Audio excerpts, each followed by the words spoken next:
né? Bom, meus amigos, que Jesus nos ampare em comunhão, nos proporcionando paz e ideais superiores. Allan Kardec, o codificador da doutrina espírita, ele define espiritismo na obra O que é o Espiritismo como sendo a ciência que estuda a natureza, a origem e o destino dos seres espirituais, assim como o intercâmbio entre os seres espirituais e os seres encarnados, o mundo físico. E equivale a dizer que espiritismo estuda a mente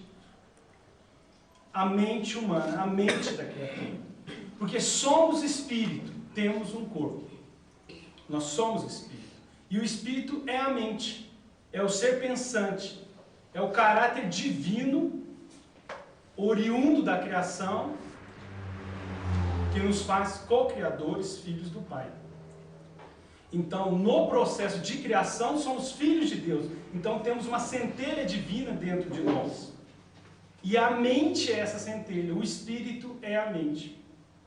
E, obviamente, quando Kardec diz que a doutrina espírita estuda a natureza do ser espiritual, a realidade do ser espiritual, a doutrina espírita está nos respondendo quem somos, o que somos, a origem, como fomos criados, qual foi o processo pela qual chegamos até aqui, e somos seres inteligentes, racionais, e o nosso futuro. De que maneira a lei do progresso vai nos levar à felicidade, à realização. Mas esse tópico final, o intercâmbio entre o mundo espiritual e o mundo físico, que normalmente nós chamamos de mediunidade, que é oriundo da palavra médium, do latim, que significa intermediário, aquele que está em conexão entre dois planos, é um conceito que é muito importante. Porque Kardec deixa claro que todos somos médiums em caráter geral, em potencial. E por que todos somos médiums? Porque a comunicação é uma propriedade intrínseca à mente, ao espírito. O intercâmbio mental e as trocas é intrínseco à mente. Daí, André Luiz fazer uma análise muito bonita no livro Mecanismos da Mediunidade, dizendo que cada um de nós é uma estação de rádio, emitindo continuamente e recebendo continuamente, sem parar, nem quando dormimos, nem quando estamos inconscientes. Estamos recebendo e emitindo, sem parar em nenhum momento. Mesmo quando aparentemente inconscientes, estamos emitindo. Ora, essa comunicação é uma característica intrinsecamente. Então, daí, genericamente, Kardec diz que todos somos médiuns. Ele está se referindo ao que hoje nós chamamos telepatia. A transmissão do pensamento. A transmissão do pensamento é uma das forças fundamentais da natureza. E é a base para todo fenômeno mediúnico. Entretanto, qual é a diferença dos chamados médiuns, propriamente considerados, para os não médiuns? É que Kardec explica que existe o médium para a ação. Aquele que o fenômeno se mostra ostensivo de tal maneira que ele tem condições de desenvolver tarefas específicas dentro do campo da mediunidade com Jesus. Um indivíduo que não tem essa faculdade em um grau tão desenvolvido, ele recebe a intuição, aquilo que a parapsicologia chama Charles Richer, a metapsíquica, o sexto sentido. Ele capta, mas ele capta de uma forma difusa, com uma dificuldade muito grande de identificar quando o pensamento é dele e quando o pensamento não é dele. Mas isso acontece com todos nós. Daí todos nós podemos estar inspirados pelo mundo espiritual superior e podemos estar obsidiados, sofrendo uma influência espiritual negativa. Todos. Porque todos somos espíritos, todos somos mentes, atuantes, pulsantes, recebendo as vibrações e emitindo.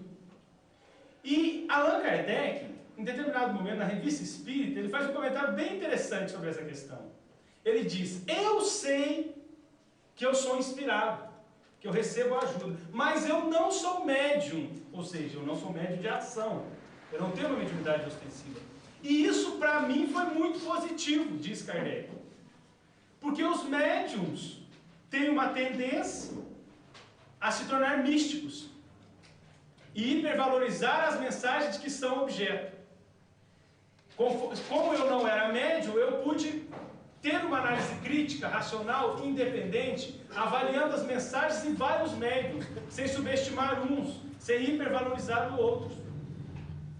E ele reconhecia que ele é inspirado. Mas por que o fenômeno é mais ostensivo em alguns? Qual é a diferença? A diferença se dá através de um desenvolvimento espiritual que adquire características perispirituais e físicas. Alguns pesquisadores, como o Dr. Sérgio Felipe, que participa do Centro Espírita Nosso Lar, Casa André Luiz, em São Paulo, discutem a questão e levantam a hipótese da epífise, que é a glândula no nosso corpo, que corresponde ao chakra coronário, ao centro vital coronário, discutido por André Luiz em Missionários da Luz, que seria a glândula associada tanto a questões sexuais como principalmente a questão da mediunidade, ou seja, seria o centro físico correspondente ao chakra coronário, que é o principal chakra, o centro vital, conectado com os demais, e que é o centro vital que abre a nossa percepção ao mundo superior, à espiritualidade, e ao mundo chamado mundo do futuro, ao mundo do nosso superconsciente, dos nossos parâmetros evoluídos de comportamento. E essa glândula teria, nos chamados médiums, alguma concentração maior de cristais, de determinados cristais que ainda não está clara a constituição, mas realmente corrobora a discussão de André Luiz, que ali estaria a sede da mediunidade. Mas do ponto de vista perispiritual, é mais fácil nós entendermos como se dá o fenômeno ostensivo em alguns. É que o médium, ele tem uma faculdade de desdobrar perispiritualmente mais do que o não médium. Nem todo desdobramento perispiritual, desdobramento da alma, projeção da consciência, é mediunidade, propriamente dito. Se nós entendemos que a mediunidade implica numa comunicação com a inteligência desencarnada. Nem todo desdobramento implica na mediunidade. Mas praticamente todas as mediunidades estão associadas a uma propriedade de maior maleabilidade do perispírito. Daí nos fenômenos de psicofonia, o indivíduo ele expande perispiritualmente para um acoplamento perispírito a perispírito, onde a telepatia, a transmissão do pensamento, é mais intensa e o fenômeno é mais ostensivo. É muito significativo uma passagem do Missionários da Luz, quando Alexandre, o mentor de André Luiz, e o próprio André Luiz saem da reunião mediúnica do Centro Espírita, acompanhando 3 pessoas, 3 participantes da reunião, 3 médiuns. Era a mãe, mais velha, e 2 filhos jovens, uma moça e um rapaz. E eles saem. E a mãe e o rapaz sofriam uma perturbação espiritual. Eram seres de um nível espiritual um pouco mais limitado, e a moça, a jovem, a filha, era um espírito já de mais condição, de mais avanço espiritual. Quando eles saem, os obsessores do rapaz, que chegaram com ele para assistir a reunião, estavam esperando, e assim que eles saíram da reunião, eles tinham recebido grandes benefícios na reunião. Mas assim que chegaram na porta do centro, a conversa começou a ficar negativa, deprimente, e começaram a dar vazão à influência negativa. E aí, conforme foram caminhando para casa, o Alexandre e o André Luiz foram acompanhando, porque era uma ocasião interessante para que o André Luiz aprendesse um pouco sobre o fenômeno, e notaram que, pouco tempo depois, a mãe e o rapaz já estavam numa coisa bem negativa. Num determinado momento, o Alexandre tem a iniciativa de inspirar a moça, que era o espírito que tinha mais condição. E André Luiz fica surpreendido, profundamente surpreendido, porque a menina capta praticamente de forma integral o pensamento de Alexandre, transformando em palavras. Ela não se dá conta, que ela está sendo influenciada. Mas ela capta o pensamento dele praticamente de forma integral e transmite. Porque ela tinha sintonia para que o circuito se fechasse. Aquilo que Manuel Filomeno de Miranda chama a conexão plug-tomada. Tem que haver a sintonia para o circuito se fechar. E aí ela começa a falar tudo aquilo que o Alexandre falava do lado de lá, inspirando ela. E o André Luiz disse que ele notava claramente como ela conseguia ser inspirada e transmitir aquelas ideias. Como a mãe e o rapaz estavam num nível vibratório bem mais baixo, eles repreenderam a menina, falaram que era experiente, não sabia as coisas da vida. E acabou que a conversa sobre esse aspecto do convencimento, da sensibilização, não foi muito positiva. Mas o André Luiz pergunta para o Alexandre: escuta, mas nós acabamos de sair de uma reunião mediúnica, onde eu fiquei um pouco desapontado, porque o fenômeno não foi tão ostensivo. E aqui você conseguiu transmitir o pensamento integralmente. Alguma coisa está errada. Na reunião mediúnica a gente teve dificuldade, e aqui você transmite integralmente. O que está acontecendo? E o Alexandre explica para André que ali era um fenômeno simples, de telepatia, de transmissão de pensamento, onde não tinha a necessidade, nós poderíamos interpretar, de saber se era dela ou dele. E ela, por sintonia, transmitiu. Mas na reunião mediúnica, não. No fenômeno de psicofonia, para que o médium tenha segurança de que outra inteligência está manifestando em determinado momento, temporariamente, é necessário que o fenômeno seja ostensivo, intenso.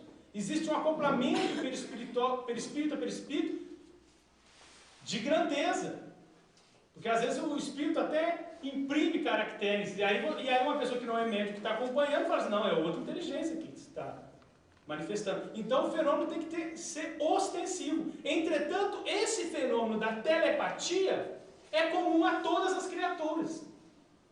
Por isso todos somos médiums dentro desse contexto, de que todos temos um pouco desse sentido. E aí nós entendemos aquela questão, que é uma das questões mais importantes do Livro dos Espíritos, que é quando Kardec interroga: exercem os espíritos influências sobre os homens? E a resposta dos espíritos é: muito mais do que imaginais. Frequentemente são eles que vos dirigem. Ora, essa é uma resposta bastante contundente. Muito mais do que nós imaginamos. Frequentemente, na maioria dos casos, são eles que nos dirigem. O Divaldo Pereira Franco, fazendo uma análise dessa resposta, ele diz o seguinte: sempre estamos sendo dirigidos.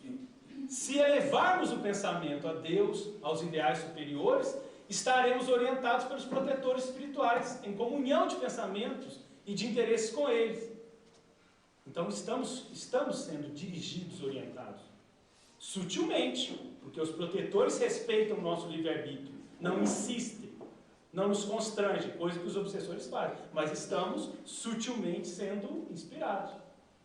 No caso dos obsessores, eles nos constrangem, mas nos constrangem também de acordo com as nossas más inclinações. Diz o apóstolo que nós somos tentados na nossa concupiscência, e é verdade. Nós temos a tendência a achar que os obsessores são ignorantes, o que não é verdade. No livro Ação e Reação, André Luiz encontra um obsessor que ele ficou pasmo, porque o obsessor praticamente o doutrinou, de tanto que o obsessor entendia de obsessão. Era o Leonel. E o obsessor entende muito de obsessão. André Luiz ficou chocado e falou assim: mas eu só tinha visto alguém falar com tanta propriedade sobre obsessão quando eu estava em contato com grandes mentores. Porque ele era um espírito com bagagem intelectual, ele só não tinha a condição moral. E obviamente, se os obsessores são espíritos inteligentes, eles não vão nos tentar, nos induzir a determinados erros, em áreas do comportamento que nós já sublimamos, ou que nós já avançamos um pouco. Então, se eu já sou uma pessoa que não ligo muito para o dinheiro, um obsessor inteligente, que sabe que de repente eu já não sou tão apegado nessa área, ele não vai bater nessa tecla se ele quer me prejudicar, porque eu já tenho mais bagagens. Agora, se ele sabe que eu ainda sou extremamente vaidoso, que eu tenho más inclinações na área dos vícios. Então ele pega ali, porque ali a probabilidade que eu caia é maior, porque ele é inteligente. E obviamente ele faz um processo sutil, que me induza ao erro. É igual um espírito, que de repente assim emana, e é o espírito obsessor. Se ele trouxer uma mensagem falando coisas horrorosas, de cara nós sabemos que não é o Emmanuel do Chico. Agora, se ele fala do amor, e de repente é um espírito muito inteligente, escreve muito bem, existe uma possibilidade dele nos enganar. Admitamos grosseiramente o exemplo. E aí ele coloca algumas pequenas mentiras, algumas pequenas coisas controversas no texto, para nos induzir ao erro. Aí nós temos mais chance de aceitar. Isso é a tática dos obsessores. O Goebbels, que era o chefe da propaganda nazista do Hitler, que era um dos mais próximos de Hitler, dos homens de Hitler, ele era o chefe da propaganda e ele usava dessas táticas. Ele dizia, minta repetidamente. Minta exageradamente, que um dia a pessoa acaba aceitando a mentira como verdade. E ele usava de táticas que hoje são muito utilizadas na propaganda e no marketing, que é o chamado slogan. Ele dizia que as ideias, para serem assimiladas pela população, elas devem ser curtas, ter um apelo emocional e serem fáceis de ser memorizadas. É o slogan. Toda propaganda, o indivíduo fala o nome da firma e coloca o slogan. Para que nós, registrando o slogan, associemos a marca da firma a uma coisa positiva, que não necessariamente a firma tem, mas é a imagem que faz com que a pessoa compre o produto. E isso acontece no nosso contato com o mundo espiritual. Muitas vezes nós estamos conversando e na obra da Luiz fica claro que às vezes a pessoa acha que está conversando sozinho. Ah, estou conversando sozinho. Mas às vezes não está. Está conversando com uma companhia espiritual. E nós argumentamos conosco mesmos para justificar comportamentos equivocados, para nos enganar, para tentar ludibriar o nosso próprio pensamento. Porque no fundo, nós sabemos o que é certo e o que é errado. Com raras e especiais ocasiões e exceções, nós sempre sabemos o que é certo, porque a lei de Deus está escrita na consciência. Então vem aquela mensagem com aquele erro, e eu, como não tenho uma postura crítica, eu acabo assimilando. Daí é fundamental que eu saiba o que é o fenômeno mediúnico. Emmanuel afirma no livro Roteiro que não há médium bom sem homem bom. E Chico Xavier, no Piga-Fogo que ele fez na cidade de Goiânia, acho que em 76, virou um livro, e o Emmanuel se responsabiliza por todas as respostas doutrinárias do livro. Ele foi interrogado, qual é a melhor metodologia de desenvolvimento mediúnico? E o Chico, Emmanuel Chico, responde que a melhor metodologia de desenvolvimento mediúnico será sempre a transformação moral da criatura, porque gera afinidade natural por seres superiores. Note que no livro dos médiuns, Kardec ele propõe uma metodologia para avaliarmos a qualidade da obra mediúnica. E ele diz, em primeiro lugar, o conteúdo moral da mensagem. O conteúdo da mensagem. Em segundo lugar, o caráter moral do médium. E em terceiro lugar, a assinatura. Ora, o conteúdo da mensagem, porque a mensagem é a essência do que está sendo transmitido. Se ela é boa, ela vai nos induzir ao bem. Então tenhamos análise crítica para interpretar com fé raciocinada a mensagem. O caráter moral do médium, porque às vezes nós temos que admitir as nossas limitações intelectuais e interpretar uma mensagem, e admitir que realmente, como a mediunidade é um reflexo da lei de afinidade, um médium bom deve estar acompanhado de espíritos bons.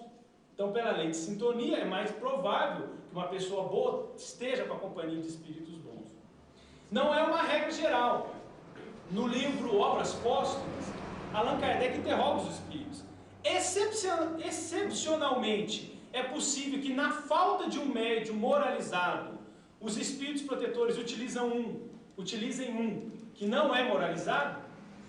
E os espíritos respondem que, excepcionalmente, por acréscimo de misericórdia, quando isso vai fazer um bem por um número maior de pessoas, eles podem fazer. Mas o processo não é simples e não é frequente, porque é mais difícil formar sintonia. E como nós devemos ter méritos nas nossas ações, a cada um segundo as suas obras, normalmente não ocorre. Na maioria das vezes não ocorre.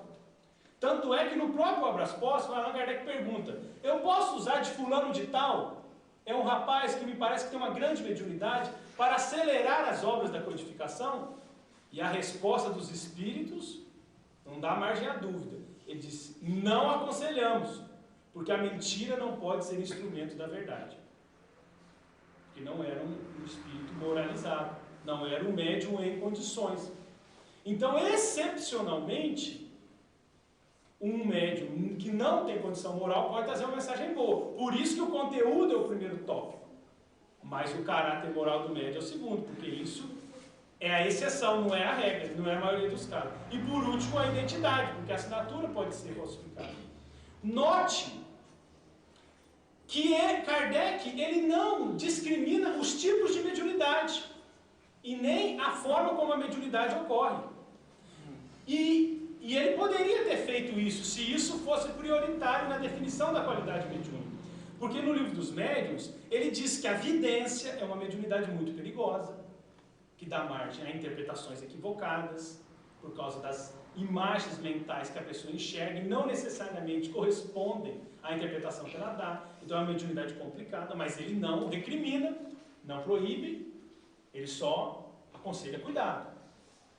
Ele recomenda a psicografia, que ele acha que é a mediunidade que daria um grande avanço, que seria a principal instrumentação do mundo espiritual para o nosso crescimento, e de fato nós notamos, principalmente com o Chico Xavier, que de fato é, e ele recomenda a psicografia como a mediunidade de escolha do livro dos médiuns.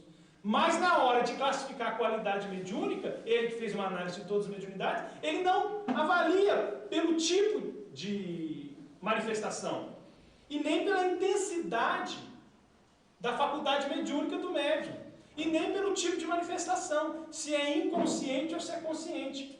Porque às vezes nós achamos que o médium inconsciente, ele é mais firme, ele tem mais garantia, porque ele fica todo apagado. E, segundo o Divaldo Pereira Franco, hoje em dia os protetores espirituais estão preferindo os médiuns conscientes, aqueles que estão lúcidos no decorrer da comunicação, para que nós possamos desenvolver a nossa responsabilidade, sendo colaboradores mais responsáveis e nos esforçando e avaliando criticamente a mensagem. Porque senão a pessoa, eu estava inconsciente, e se descompromete e perde a possibilidade da pessoa crescer e de avaliar e de avançar no entendimento do fenômeno. Uma frase que é bem interessante, ele comenta: o espírito quer, o perispírito transmite e o corpo executa. Porque a fonte é a mente. Se nós mantivermos um pensamento viciado, negativo, obviamente isso vai canalizar para o nosso perispírito e vai engendrar doenças e problemas físicos. Perguntaram ao Chico Xavier como ele definia loucura. Chico, o que é loucura? E o Chico respondeu: loucura é o estado do indivíduo que não aceita a sua realidade íntima, a sua realidade comportamental e a sua realidade existencial. É uma resposta bem interessante, porque nós fazemos de tudo para nos enganar.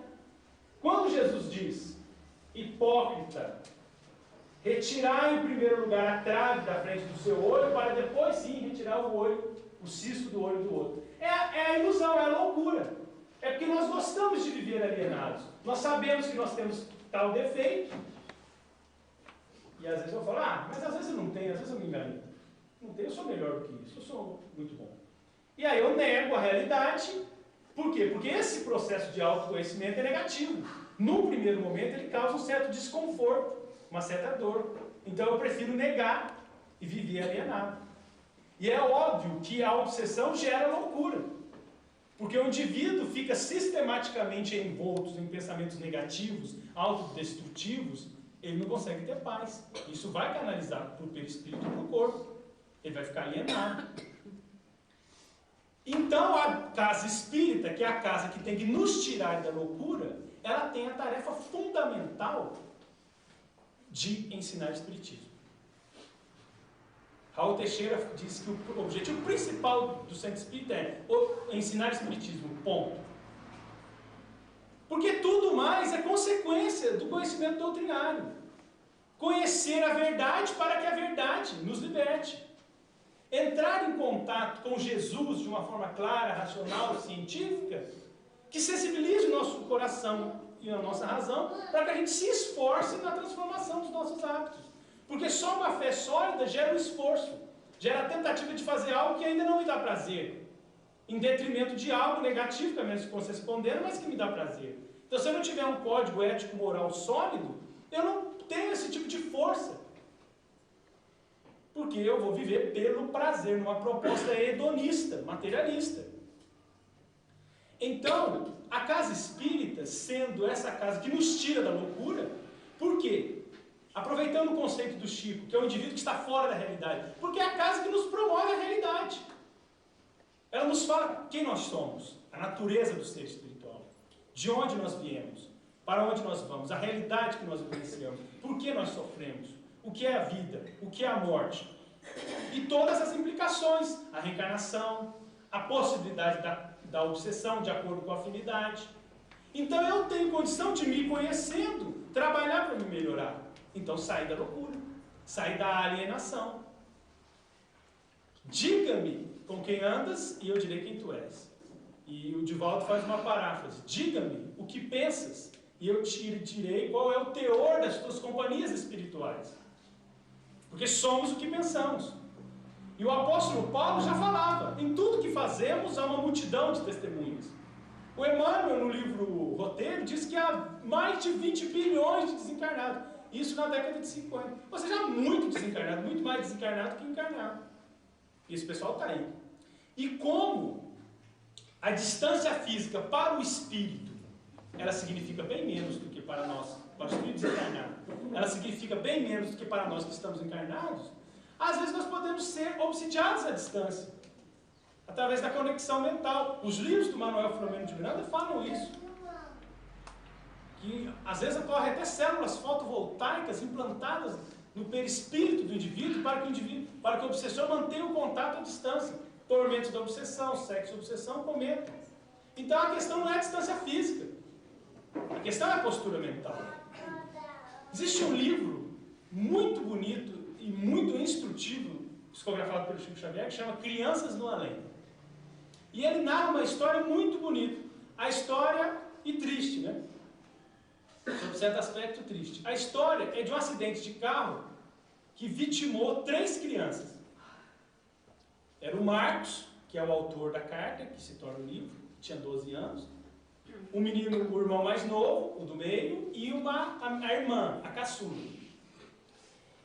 E era uma família de origem protestante, uma família imigrante japonesa, de origem vinculados à religião de denominação dentro do evangelismo, do protestantismo, e não aceitavam os conceitos espíritas. Mas depois da morte das 3 crianças, eles vieram passar férias em Ribeirão Preto e voltavam no Fusca. E isso é tudo narrado, explicado no livro, pelo Caio Ramachotti, que é coautor com o Chico. E aí uma caminhonete acerta o carro e os 3 filhos desencarnam. Interessante que pouco antes do acidente, é trocado uma das crianças, a prima é trocada, passou para o banco da frente, e as que estavam no banco de trás morreram. Engraçado, né? Porque normalmente o banco de trás é mais seguro. E as 3 do banco de trás desencarnam. E o pai e a mãe ficam arrasados. Ficam realmente sem sentido à existência. 3 filhos no acidente, eles ficam arrasados. O livro é muito bonito, porque o livro narra essa situação. E eles, por intermédio de um amigo espírita, vão a Uberaba procurar o Chico. E aí, o menino mais velho, depois, na terceira vez, não foi na primeira, na terceira vez que eles encontraram o Chico, ele dá uma comunicação. E a comunicação é belíssima. Era um pequeno André Luiz, né, vamos dizer assim. Porque o menino, em pouco menos de um ano, ele consegue, um menino de 12 anos, que não tinha formação espírita, ele consegue ter um entendimento da realidade espiritual profundo. E ele diz para sua mãe: mãe, eu estou quase feliz, mas eu só não estou feliz por causa do seu desespero de papai, que era um homem muito calado, era mais introspectivo, manifestava mais a sua dor. E eu sinto mais dor quando a senhora chora e a nossa irmãzinha, porque era mais nova, era bem novinha, corre em direção à senhora para abraçar e não consegue. E aí ela desespera também, porque a senhora está chorando. E eu estou quase feliz, mas por isso eu não consigo ficar feliz. Então eu peço para que a senhora continue a vida, toque a vida. Porque por um mecanismo que eu ainda não entendo, menino de 12 anos, né, de origem protestante, por um mecanismo que eu ainda não entendo, eu sinto e escuto os seus pensamentos claramente. É como se fosse uma rede telefônica que eu não consigo, invisível, que eu não consigo ver. Eu ouço os seus pensamentos, são concretos, são palavras para mim. Então, o pensamento é força. E aí, vale uma informação. O primeiro e geral benefício da mediunidade é a certeza de que a morte não é o fim. É a vitória sobre a morte, que é a grande contribuição da doutrina espírita, a primeira contribuição da doutrina espírita. Porque vencer a morte, vencendo o materialismo, nos dá perspectivas superiores, mostra que a vida tem sentido, elimina a política do salve-se quem puder, vamos viver hoje intensamente e irresponsavelmente. Perguntaram a Francisco de Assis: Francisco, se você fosse morrer amanhã, o que você faria? E ele estava carpindo um terreno, capinando uma horta. Disse: ah, meu irmão, eu ia continuar aqui, carpindo o meu terreno. Porque ele sabia por que ele fazia aquilo, ele tinha intensidade, ele estava vivendo consciente. Nós, se alguém perguntar: você vai morrer amanhã, nós largamos o serviço, né, e vamos fazer um monte de desregramentos por aí. Porque, na verdade, nós não temos ainda o senso do dever, que o dever é bom. E que o trabalho nos agrega valores. Valores para o espírito, valores eternos. E o indivíduo, quando ele adquire o conhecimento doutrinário, ele passa a saber aonde que ele investe o seu tempo. E a saber, muitas vezes, nas mesmas atividades, a saber dar uma outra conotação às atividades. Dar um outro valor, inclusive, nos momentos de fracasso material. O apóstolo Paulo tem uma frase muito bonita, que denota toda a sua fibra moral. Ele diz: sou o mesmo na abundância e na miséria. É uma frase que infere que ele tinha autoconhecimento. Ora, se eu sei quem eu sou, eu não vou me achar melhor porque eu estou na abundância, e também não vou achar pior porque eu estou na miséria. Eu sou o mesmo, porque eu me autoconheço, e eu sei que eu tenho um valor intrínseco. Se alguém me elogia, eu não vou me achar melhor. Se alguém me critica, eu também não vou me achar pior, não vou entrar em depressão, que é o que a gente faz. Começa uma pessoa: ah, fulano falou de mal, aí eu entro em depressão. Ah, fulano me elogiou, aí eu fico vaidoso. Ora, se eu tenho o meu valor, eu tenho o meu valor. Valor pelas minhas obras. Pelas obras se reconhece a árvore. Então não é a impressão que os outros têm de mim que vão alterar o que eu sou. O Divaldo Pereira Franco, num workshop que chama Saúde e Paz, que é muito bom, ele diz: eu aceito sugestões, mas não me submeto a opiniões, porque senão eu nunca vou me amadurecer.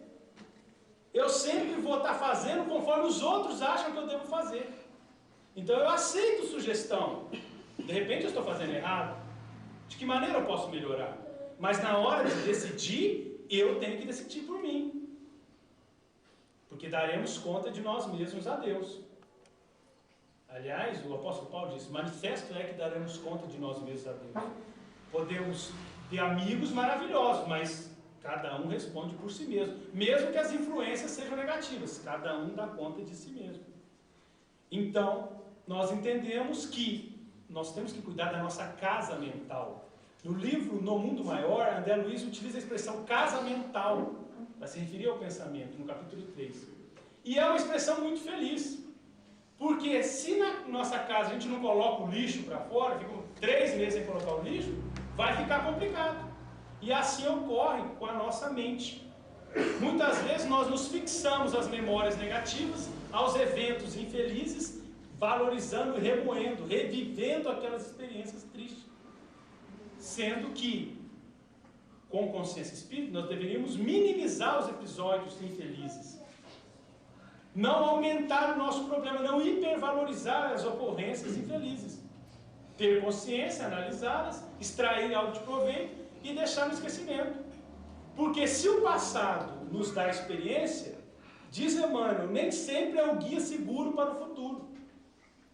E ele comenta isso, numa das suas mensagens, a partir de uma frase do apóstolo Paulo. Quando o apóstolo Paulo diz: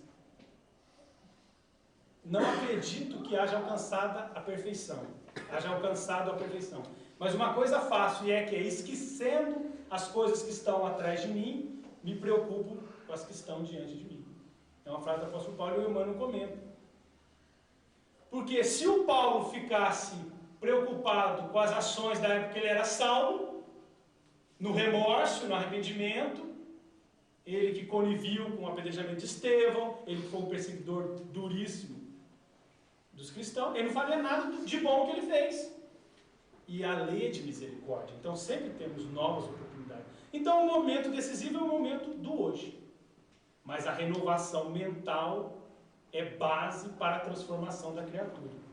Se não renovarmos os nossos pensamentos, não teremos sintonia para nenhum trabalho no campo do bem.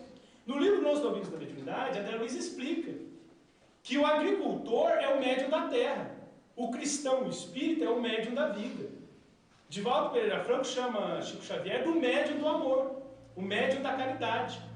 E cita inclusive Augusto César Vanucci, que se referia a Chico Xavier como um homem-amor. Então é o médium da caridade, é o médium do amor. E ele comenta, ele é o médium por excelência da psicografia, mas é o médium da psicofonia, mas é o médium da caridade. Porque é aquilo que a oração de Francisco de Assis fala. Fazei de mim um instrumento da sua paz. Fazei de mim um médium da paz. É a oração de Caeta. Um espelho onde se possa refletir a sua imagem. Ora, se eu estou tentando trabalhar no campo do bem, é natural que os protetores espirituais que estão tentando trabalhar mais ainda, porque por isso são protetores espirituais, eles vão tentar me ajudar para que eu realmente não desista, para que eu tenha perseverança, para que eu atinja o maior número de pessoas possível, para que eu faça uma caridade com uma melhor qualidade. Então, naturalmente, aquele que tem, mais será dado. E aquele que não tem, até o que pensa ter, será tirado. Aquele que tem em virtudes, mais lhe será dado. Porque quanto mais eu faço bem, mais eu faço bem. Porque a minha sintonia com o mundo espiritual se torna maior. E os protetores têm interesse, entre aspas, que eu faço bem. Porque eles querem fazer cada vez mais o amor. Então, eles me ajudam a ajudar. Eles me utilizam como instrumento. Por isso, nós temos que saber aonde nós guardamos o nosso tesouro. Quando Jesus disse, guardai o vosso tesouro, onde as traças não corroem e os ladrões não roubam, o que é o nosso tesouro? O nosso tesouro são os nossos pensamentos e os nossos sentimentos. Porque somos nós mesmos, é a manifestação espiritual da vida. Então é o que nós temos. O apóstolo diz, dá conta de tua administração, porque nada material nós temos. Hoje nós estamos aí, amanhã nós desencarnamos. Tipo, atrás o meu tio desencarnou, eu tenho novo, 46 anos, desencarnou. Foi de uma hora para outra. Quer dizer, sob certo aspecto, nós estamos sem saber o que vai acontecer. Podemos desencarnar a qualquer momento, podemos demorar muito tempo. Mas o mundo material, ele não realiza o indivíduo, porque nós somos espirituais. Nós somos espírito. Essa é a realidade que dá plenitude à criatura. Então, guardai o vosso tesouro, onde as traças não corroem e os ladrões não roubam. Cuide dos seus pensamentos e sentimentos, focalizando em coisas produtivas no campo do bem. Nos Atos dos Apóstolos, Pedro e João, passando pela porta formosa do templo, encontram um mendigo. É o primeiro momento, é o primeiro momento que eles fazem os chamados milagres. E o rapaz pede uma esmola. E Pedro, eu gosto muito de Pedro, eu já falei isso aqui outra vez. E o Pedro, muito inspirado, ele diz, ele olha para o rapaz, fita, né, fixa o olhar, está sendo o evangelho, fixa o olhar, para entrar na sintonia, e diz, não temos prata nem ouro, mas do que temos, isso te damos. Levanta-te e anda em nome de Jesus de Nazaré. E foi o primeiro milagre que o rapaz se curou. Quer dizer, não temos prata nem ouro, mas do que temos, isso te damos. Ou seja, isso aqui é bonito. Eu consegui doar para uma pessoa do que eu tenho, do que eu sou, não do que eu tenho. Porque na verdade o que eu tenho é o que eu sou. Porque aquilo que eu administro materialmente, eu sou mordomo, eu não sou dono. Porque na hora que eu desencarnar, fica. Então, o indivíduo que chega obsidiado à casa espírita, se ele for desenvolver mediunicamente, ele vai fazer aquilo que o vulgo chama abrir os chakras. Aumentar o caráter ostensivo da influência espiritual. Mas ele não muda os seus pensamentos e não muda a afinidade. Então, o que vai acontecer? Ele está dando mais abordagem, mais ascendência, campo de ação aos obsessores, aos espíritos que vibram no mesmo nível. Por isso, Chico Xavier diz que a grande educação mediúnica é a transformação da criatura. Porque naturalmente o indivíduo vai estar trabalhando no bem, seja na mediunidade, seja fora dela. E quanto mais o indivíduo se exercitar e perseverar, o mundo espiritual vai ter confiança no seu trabalho, principalmente pela perseverança. O Divaldo conta que depois de 10 anos de trabalho contínuo na mediunidade, a Joana de Anjos apareceu um dia para ele e colocou uma rosa, como se fosse materializado, uma pequena rosa, sobre um livro. E ela disse que era um presente singelo para ele, porque ele estava completando 10 anos de serviço. E ela explica que os protetores espirituais avaliavam o trabalho nosso de 10 em 10 anos, para saber se não era fogo de palha, se nós não estávamos ameaçando, né? Às vezes a gente tem um mês que nós estamos na caridade, né? Um mês de caridade nós estamos empolgados. Mas depois a gente perde um pouco a empolgação. Então, é um processo contínuo de transformação. Transformando a criatura, naturalmente ela estará em harmonia com os protetores espirituais. E poderíamos perguntar, e a componente intelectual? Ajuda na mediunidade? E para prevenir a obsessão?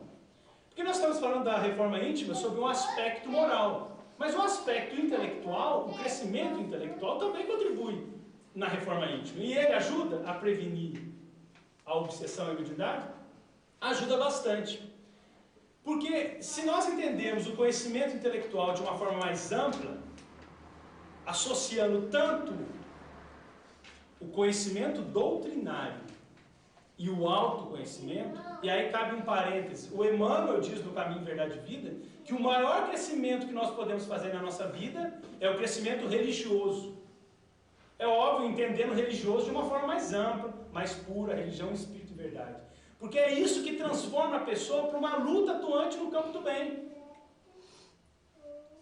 E aí nós lembramos de Jesus, procurar em primeiro lugar o reino dos céus, e tudo mais lhe será dado por acréscimo. Porque se eu procuro aproveitar o meu tempo, se eu procuro as coisas boas, se eu penso as coisas boas, se eu evito os momentos de futilidade, de frivolidade, eu estou produtivo. E eu estou sendo útil à sociedade e às pessoas que estão à minha volta. Então, naturalmente, eu vou encontrar ocasiões de ser útil. E a tendência é que eu realmente, pelo menos o mínimo das condições materiais, eu consiga para me manter. Até porque eu não vou valorizar tanto as coisas materiais, porque eu não vou sentir tanta realização nelas. Então, eu vou viver com mais tranquilidade, sem aquela angústia de ser possuído pelo que eu não tenho. Porque existem pessoas que têm muito e não fazem diferença. E tem outros que não têm e são possuídos por aquilo que nem tem. O que é muito ruim. Porque a pessoa vive na angústia do ter em detrimento do ser, que é a construção do espírito eterno. E a questão intelectual, esse conhecimento doutrinário, esse conhecimento religioso, de uma forma mais ampla, o autoconhecimento é muito importante na mediunidade.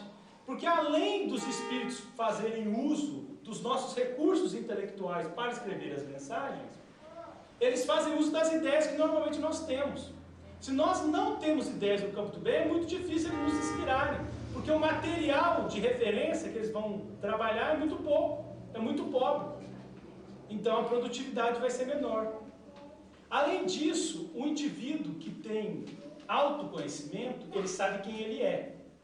Então, como ele sabe quem ele sabe anular sua personalidade para dar maior passividade ao espírito comunicante.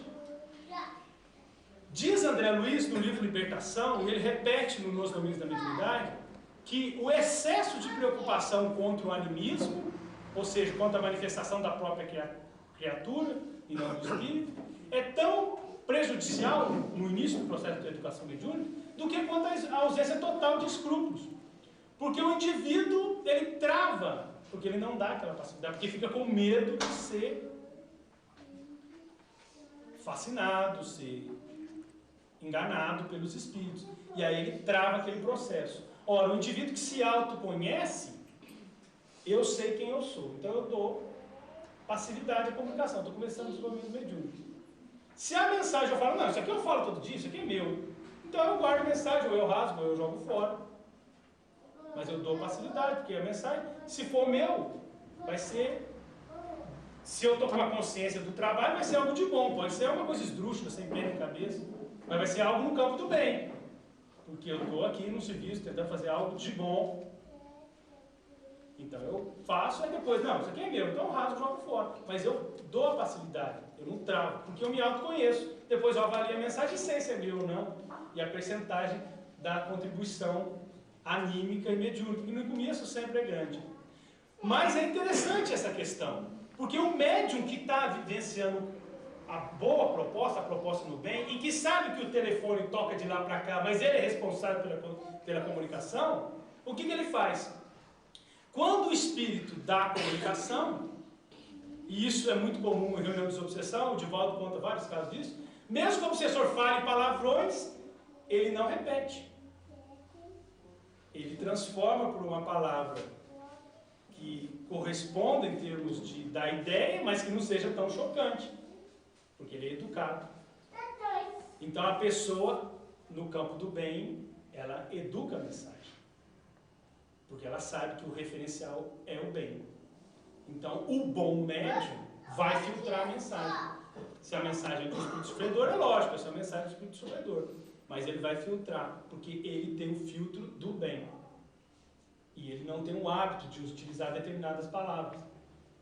Assim, o contrário acontece. O espírito é bom, é superior, e o médium é grosseiro, o espírito vai ter muita dificuldade de encontrar recursos para se explicar de uma forma clara. Porque é uma questão de sintonia. E essa sintonia envolve tanto a questão moral, em primeiro lugar, como a questão da evolução intelectual, para que o indivíduo consiga anular sua personalidade e saber quem ele é. O Divaldo brinca que quando ele era mocinho, ele chegava no velório e ficava mais triste que a viúva. E quando ele ia no casamento, ele ficava mais feliz do que a noiva, porque ele captava a vibração ambiente e perguntava: quem sou eu? Então, esse processo de autoconhecimento. E isso é muito importante para prevenir a obsessão. Porque se eu sei quem eu sou e eu sinto um pensamento esdrúxulo diferente, em 2 minutos eu falo: opa, vou pegar um livro de mensagem, vou fazer uma prece. Agora, se eu não procuro me autoconhecer, se eu não tenho ideais superiores, eu posso ficar 2 anos sofrendo uma influência e agasalhando ideias negativas com tranquilidade. E posso passar uma vida inteira obsidiado. Porque o grande mal da obsessão, um dos grandes, é que ela é negada por muitos. Então o indivíduo não tem recursos para se defender. Nós espíritas temos mais condição de nos defender, mas ainda assim sofremos muito a obsessão, o que fica claro no tormento da obsessão, que a maioria dos espíritas está desencarnando, segundo Manuel Flamengo de Miranda, em situação difícil. E ainda bem que nós arrumamos o professor Eurípides com essa dor para cuidar da gente, né? Os espíritas fracassados. Mas então tenhamos cuidado, sabendo que os sentimentos e os pensamentos, eles não vêm por acaso. Se eu assisto televisão, programas ruins o dia inteiro, eu não vou conseguir na hora do centro, só porque eu fechei o olho e falei: Senhor, estamos aqui reunidos, eu não vou conseguir elevar o meu pensamento, porque não há milagres. Então cuidado com a matéria-prima. Se elevarmos o pensamento, estaremos a caminho para ser bons médiuns, porque antes disso seremos homens bons.